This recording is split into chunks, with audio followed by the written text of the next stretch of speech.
Salut à tous, aujourd'hui on va essayer un clavier wireless de la marque Ritech, le modèle MWK12.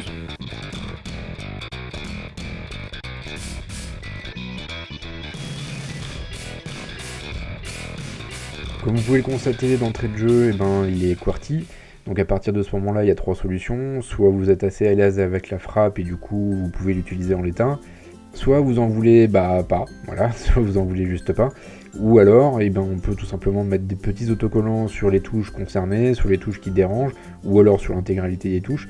Il y a pas mal de kits qui existent comme ça, c'est pas forcément ce qui est le plus esthétique. Je vous mets une vidéo qui vous présente un de ces kits autocollants, vous retrouverez la description en bas de la vidéo. Effectivement, esthétiquement, c'est pas excellent, mais d'un autre côté, du coup, on peut utiliser n'importe quel clavier QWERTY, alors qu'en AZERTY, le choix est vachement plus limité.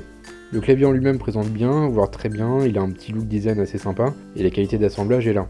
Les touches qui ressortent les unes des autres lui donnent une apparence un petit peu originale, et les matériaux utilisés procurent une bonne impression de solidité. En qualité perçue, on est donc plutôt bien servi, il en va de même au toucher. Alors le fabricant parle de chocolate touch, alors faut pas non plus exagérer, on n'est pas sur un rendu incroyable, mais effectivement les touches sont pas rebutantes. L'appui sur les touches est plutôt sympathique aussi, c'est pas trop bruyant, et la profondeur est correcte.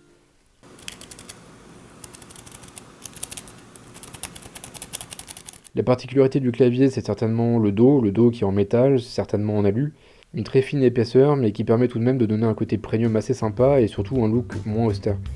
La plupart des claviers sont quand même en général noirs et aussi noirs, et du coup c'est pas très funky, là on a quelque chose d'un peu plus agréable. Ceci étant, vous pouvez voir que j'ai dû mettre une sorte de rustine. C'est assez étrange parce qu'en fait il est assez rigide, surtout sur le haut il y a la batterie qui cale le truc, mais il est arrivé légèrement vrillé, ce qui faisait que quand je tapais dessus, ça faisait un bruit super désagréable. C'est d'autant plus bizarre qu'il est vraiment rigide, assez solide, et du coup j'ai pas réussi à le remettre dans l'autre sens. Donc a priori ça a dû se faire pendant le transport. À l'utilisation, le clavier fonctionne tout à fait normalement, même tout à fait bien, même si je regrette que le connecteur soit en USB normal. En USB normal, on n'a pas le choix, on peut pas le choisir en micro USB, et c'est un petit peu dommage parce que c'est quand même un clavier qu'a priori on va plutôt utiliser sur des trucs accessoires, sur des périphériques, en clavier d'appoint, et donc du coup le connecteur USB normal fait qu'on va plutôt l'utiliser sur une box ou un boîtier multimédia. Et je pense qu'il est surtout fait dans ce but-là. Et justement, dans le cadre d'une utilisation comme ça sur un boîtier TV ou un boîtier multimédia, le petit rangement pour le bitonio USB derrière le clavier est assez sympa. Ça permet d'éviter de le perdre ou en tout cas de repousser le moment où on va le perdre parce que je pense qu'on le perdra forcément un jour ou l'autre. Et d'ailleurs, je précise que ce bitonio là ne marche qu'avec ce clavier là. C'est-à-dire que si vous avez un clavier Logitech ou autre dans ce genre, ça marchera pas. Il faut vraiment ce bitonio là. L'avantage du wireless par rapport au Bluetooth, c'est la portée, donc j'ai pu l'utiliser à 8 mètres pour l'essayer. Effectivement, même à cette distance, on n'a pas de perte particulière. Et au-delà de la portée en elle-même, ce qui est assez intéressant avec le wireless, c'est que la réactivité est quasiment parfaite. On peut même envisager de jouer avec ce genre de clavier, même si le pad n'est pas extrêmement pratique, mais c'est pour dire que la réactivité est là. C'est la même technologie que ce qu'on retrouve dans les souris depuis maintenant pas mal d'années.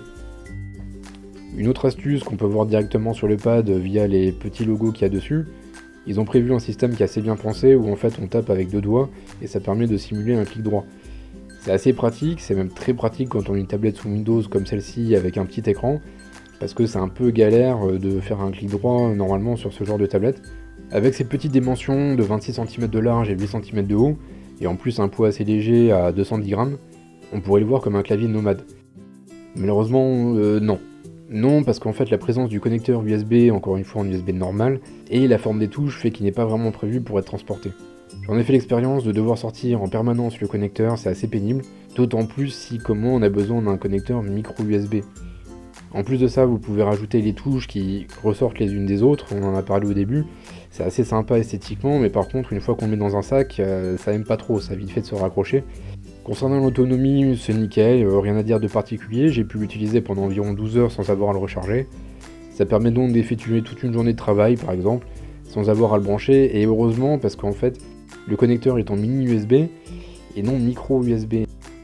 Et je suppose que vous êtes un peu comme moi, vous avez beaucoup plus de chargeurs en micro USB qu'en mini, ou en tout cas de fils en micro USB plutôt qu'en mini. Donc au final, je dirais que c'est un clavier d'appoint très efficace et super bien construit, mais il faudra plus l'envisager sur une box ou en boîtier multimédia que sur un ordinateur ou une tablette. Sa petite taille fait en plus que c'est assez fatigant de taper dessus pendant plusieurs heures, Et en plus, le connecteur fait qu'il est assez difficilement transportable. J'espère que cette vidéo vous a plu, je vous dis à bientôt, ciao ciao.